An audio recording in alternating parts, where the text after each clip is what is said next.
The caterer laughed when I called her. Not a mean laugh, a confused one, like I had said something that didn't quite make sense and she was waiting for me to correct myself. And then she said, "Honey, your mother-in-law was here in person. She sat at that table right there and rewrote the entire order. She brought a printed spreadsheet. I had to sit down. I was standing in the middle of my kitchen in Savannah, Georgia, 13 days before my wedding, and my legs just quietly decided they were done." Welcome back to Her Secret Diary. This is the place where we talk about what really happens inside families. The smiling sabotage, the quiet power moves, the woman who spends months building something beautiful only to find out someone has been dismantling it behind her back the entire time. If you have ever looked across a dinner table at someone and felt a chill you couldn't explain, you already understand exactly what this story is about. If this first minute already has your stomach tight, please take just 2 seconds to hit like and subscribe. I read every single comment, and your support is genuinely what keeps me going. Tell me right now, in the comments, where you are listening from. Now let's open the first page. My name is Cassidy Vane. I am 33 years old. I am an insurance claims investigator based in Savannah, Georgia, and my entire career is built on one skill: finding the thing people hoped you would never find. Inconsistencies. Gaps. The detail that is almost right but not quite. I do it for a living 5 days a week, and I am, according to my supervisor, annoyingly good at it. Roland always said it made me intense. I always said it made me careful. We had that argument affectionately for 4 years before he proposed. Roland and I got engaged on a rainy Sunday in March. We were stuck inside, no plans, just coffee and the sound of rain on the windows, and he came into the living room with the ring box and no speech prepared and said he had been waiting for the right moment and thought he had been wrong about what that meant. I said yes before he finished the sentence. The wedding was supposed to be exactly that. Unscripted. Warm. Real. I had spent 7 months sourcing every single detail myself. The venue. A restored estate 20 minutes outside the city with Spanish moss and a wraparound porch that made every photo look like a painting. The florist. The photographer, and the caterer. Her name was Greta. She ran a small catering company out of the historic district. Just her and a team of 6. And the food she made tasted like something your grandmother would have spent 3 days cooking. Low country shrimp and grits. Pulled pork with handmade biscuits. Peach cobblers served warm in individual cast iron skillets. When I did the tasting, I called my mother from the parking lot just to tell her. We signed the contract in January. Everything was confirmed for 88 guests. And then Felipa got involved. Felipa was Roland's mother, 61 years old, immaculately dressed, the kind of woman who sent handwritten notes on monogram stationery and somehow made even a thank you card feel like a mild correction. She had been polite to me since the beginning. Unfailingly, almost aggressively polite. The kind of polite that never quite becomes warm, like a door that is always open exactly 2 inches. The call from Greta came on a Monday morning. She said she was doing a final supplier confirmation and wanted to go over the updated order. I said, "What updated order?" She paused. And then she told me that Felipa had come into her shop 8 days earlier with a laminated spreadsheet and had presented a completely revised menu. Plastic-wrapped sandwiches. A supermarket sheet cake. Paper goods. A per-head cost of less than $12. Our original contract was $47 per head. A choice Roland and I had made intentionally because we wanted our guests to eat real food at our wedding. Then Greta said something that stopped me completely. She said Felipa had left behind a folder, and on the front of that folder, in neat printed letters, were the words, "Wedding Coordinator." Nobody had given her that title, not once. Not ever. I put the phone down. And I started at the very beginning.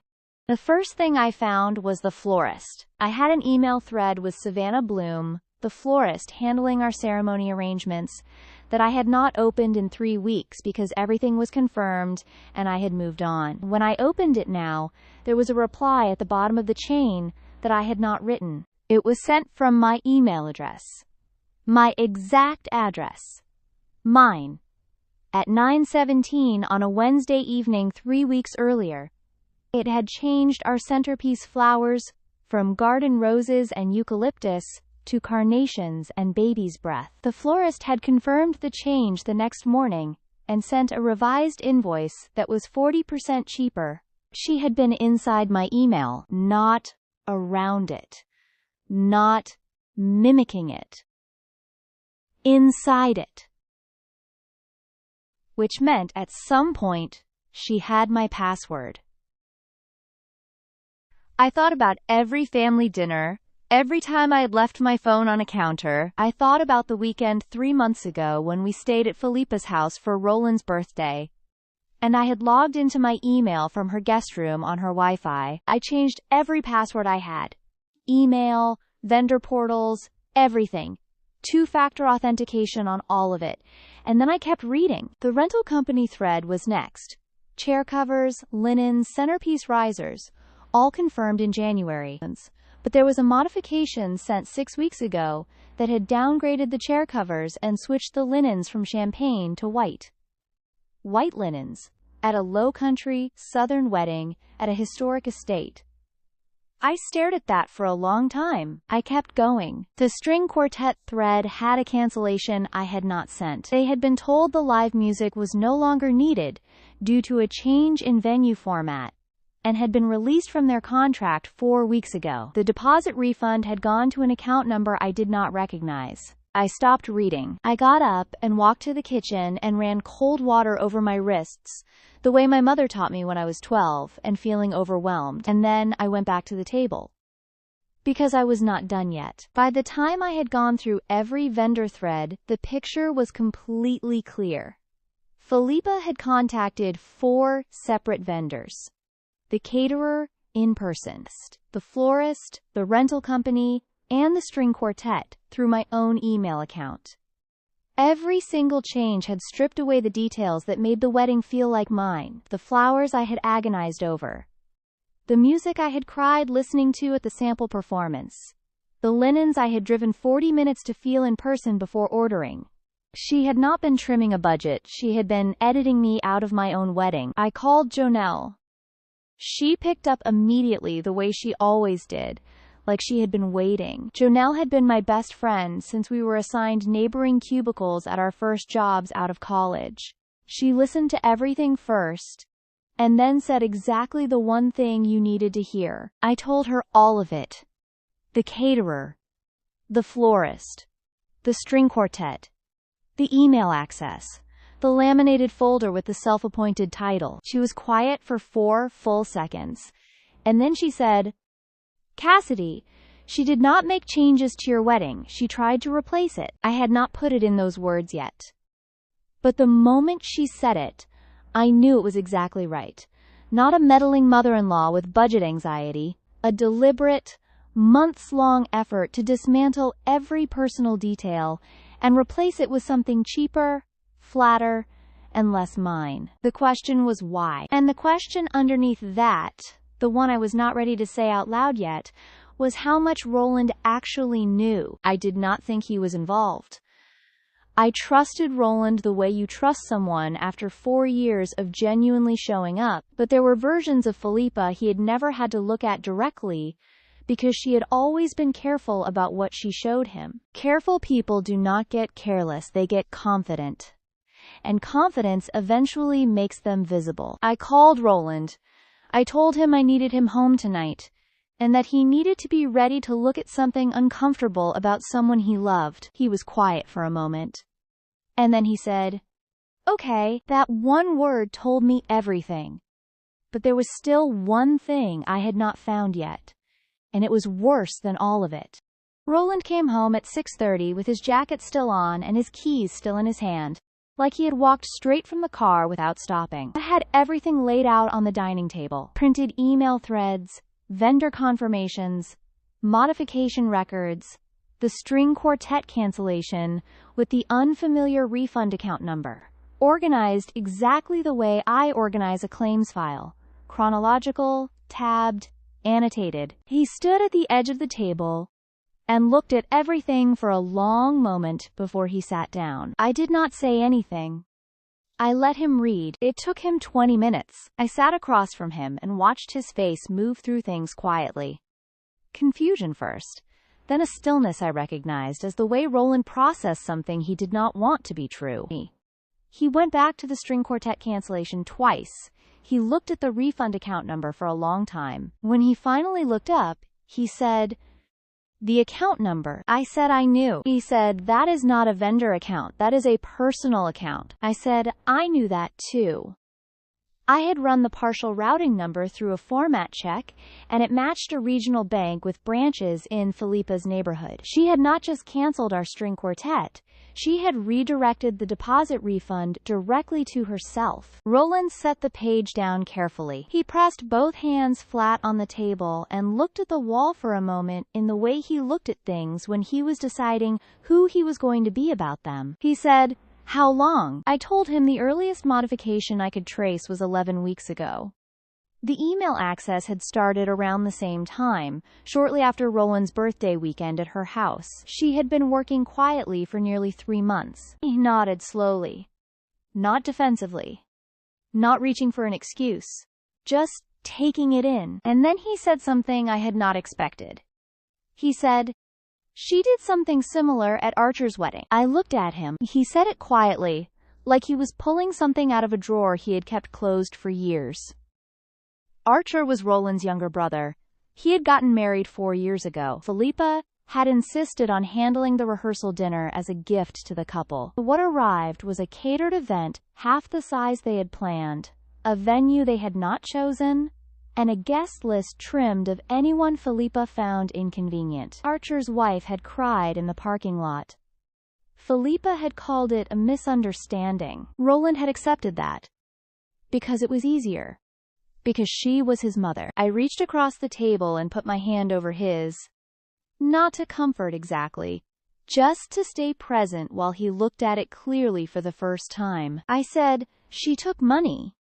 "That is not a misunderstanding," he said. "No, it is not." We started making calls that night.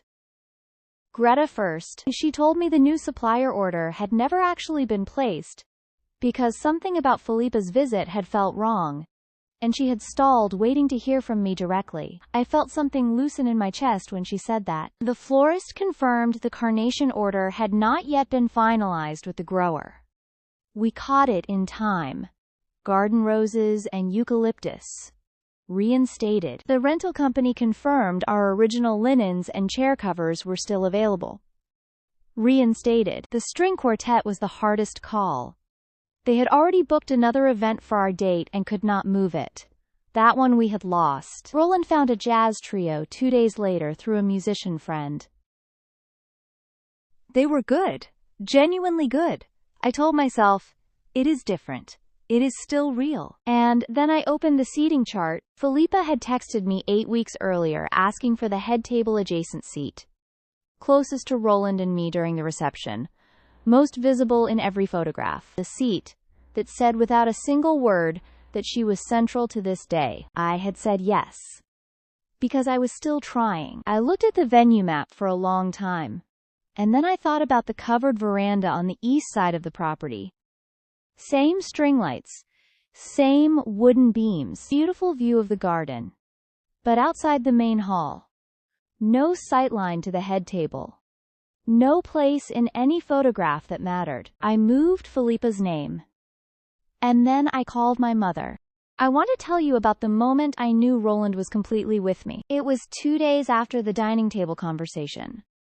We were driving back from a final venue walkthrough, windows down, Spanish moss drifting in the evening air. I had been quiet most of the drive, still carrying the weight of the string quartet. The one thing we had not been able to get back. And Roland knew better than to fill that silence with words that did not fit. And then he said, without looking away from the road, I called the bank today. I looked at him. He had contacted the regional bank that matched the refund routing number and reported the account as potentially associated with fraudulent redirection of funds. He had also flagged the transaction with our own bank. He said a claims investigator. And he almost smiled when he said my job title would need to provide documentation, but the process had been started. I had not asked him to do that. He had done it on his own because he understood what the money represented. It was not the amount, it was the act. She had taken something that belonged to us, redirected it to herself, and called it help. I put my hand on his arm, and we drove the rest of the way home in silence, and it was the most connected I had felt to him in weeks. The harder conversation came 3 days before the wedding. Roland called Philippa and asked her to come to the house. Just her. No Mossy, no buffer of any kind. She arrived in a cream blazer with a silk blouse underneath and set a small gift bag on the kitchen counter when she walked in. I noticed that immediately. Bringing a gift to a meeting she had to know was not going to go well was a very deliberate choice. Roland did most of the talking. I sat across the table and let him lead because this was his mother, and he had earned the right to be the one who said it out loud. He laid out everything. The catering visit. The email access, the florist, the rental company, the string quartet cancellation, the refund account. Philippa sat with her hands folded in her lap. Her face moved through careful arrangements. Concern, then hurt, then something that wanted to be indignation but could not land because the documentation was on the table between us and she knew we had all of it. She said she had only been trying to help. She said she had been worried about our spending. She said she thought I would be relieved. She used that word, relieved. Like dismantling 8 months of my work while I was not looking was something I should have thanked her for. I let her finish. And then I said, very calmly, "You accessed my private email account without my knowledge. You redirected a refund that belonged to us into a personal account. Those are not acts of help. Those are choices." She looked at Roland. The way people look at the person they believe will soften the blow for them. Roland did not look away. He said the refund needed to be returned by Friday. He said there would be no further contact with any vendor or any family member about logistics. He said she was a guest. Just a guest, nothing more. She left the gift bag on the counter when she walked out. I looked at it for a moment after the door closed, and then I put it in the pantry without opening it because I was not ready to perform gratitude for anything she had brought into my home. The money came back by Thursday, transferred quietly with no note attached. I noted the timestamp, 11:42 in the morning, early enough to say she understood exactly what she had done. That evening I finalized the seating chart. Philippa and Mossy, covered veranda, east side. Full catering service. Same string lights. Just outside the room where the photographs would happen. Outside the room where Roland and I would stand at the head table and look out at the people who had truly shown up for us. My mother's name went into the seat Philippa had requested. Right side, head table adjacent. Closest chair in the room to where her daughter was going to stand and get married. I called her that night to tell her. She went quiet in the way she goes quiet when she is trying not to cry, and I held the phone and listened to that silence and thought, yes, that is exactly right. The morning of the wedding, I woke up before my alarm. I lay in the hotel room. Janelle had insisted on a proper night before, just the two of us and my 2 cousins, room service and honest conversation until past midnight. And I stared at the ceiling and did something I had not done in weeks. I just breathed. No timeline. No vendor thread to trace. No damage to assess. Just the sound of Savannah in the early morning. And the knowledge that today was going to happen exactly the way I had built it. We arrived at the estate at noon. The Spanish moss was doing what it always does in afternoon light. Catching it and holding it in a way that makes everything look like it exists slightly outside of time. The ivory linens were on every table. The garden roses were in place, cream and blush and eucalyptus green, exactly what I had chosen 7 months ago. Greta's team had the cast iron skillets lined up in the prep area, waiting for the cobbler. I walked through the reception hall slowly and touched things lightly. The back of a chair, the edge of a centerpiece, the corner of a folded linen napkin, and felt, for the first time in weeks, that this was completely and entirely mine. Jonelle found me near the garden terrace and fixed a piece of my hair, and told me I looked like someone who had won something. I said I had not won anything. She said, "Cassidy, you rebuilt your own wedding from the inside out 13 days before it happened while catching someone in the process." "Yes, you did." I laughed. Actually laughed. And that laugh carried me through the next 4 hours. The ceremony began at 5. I walked down the aisle between my parents through a corridor of garden roses and Spanish moss, while the jazz trio played something warm and unhurried that moved through the air like it had always belonged there. Roland was at the end of the aisle with his hands folded and his eyes already wet, which he would later deny. When I reached him, he leaned in close and said quietly, "You built all of this." And I said, "I know. Isn't it something?" My mother was in the seat Philippa had requested. Right side, head table adjacent, closest chair in the room to where I was standing. She was wearing pale yellow and crying in the way she always cries, trying to hold it in and failing completely. Every time I glanced over, she was looking at me with the expression of a woman watching her daughter be exactly who she raised her to be. I did not look for Filippo once during the ceremony. I did not need to. Janelle told me later that Filippa had arrived, found her seating assignment, and stood completely still in the main hall doorway for nearly 30 seconds before an usher quietly directed her to the veranda. Mossy had followed without a word. They stayed the entire reception. They were served the full menu. The shrimp and grits, the pulled pork, the warm peach cobbler in the cast-iron skillets. Janelle said at one point, Philippa stood near the veranda entrance and looked through the open doors toward the head table, and her expression was the expression of a woman beginning to understand what it costs to be the way she is. I do not know if that understanding stayed with her, but I filed it away. 6 weeks later, Roland sat down with Philippa for a longer conversation. About Archer's wedding, about the pattern, about what it means to love someone by trying to control everything around them until there is nothing left that belongs to them.